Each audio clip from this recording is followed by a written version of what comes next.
சுமந்து வருகிறார்கள் உணவுக்காக.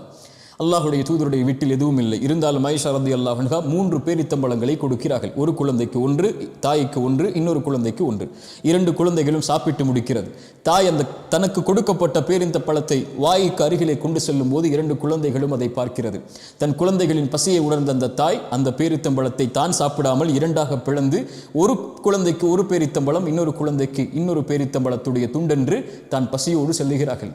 இந்த காட்சி அல்லாஹுடைய தூதர் வந்தவுடன் ஆயிஷா ரலியல்லாஹு அன்ஹா சொன்னார்கள், அல்லாஹுடைய தூதரே, இந்த பெண்ணுடைய செயலினை ஆச்சரியப்படுத்தியது.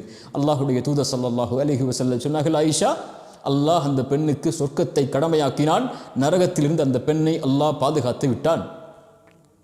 ஒரு ஏழைக்கு கொடுத்ததற்கு அல்லாஹ் ஏன் அந்த செயலை செய்ய வேண்டும்? தன் குழந்தைகளுக்கு கொடுத்ததற்கு அல்லாஹ் ஏன் அந்த செயலை செய்ய வேண்டும்? இன்பத்திலும் துன்பத்திலும் நீ அல்லாஹுடைய பாதையில் செலவு செய்தால் அல்லாஹ் உன் இன்பத்திலும் துன்பத்திலும் உன்னோடு இருப்பான்.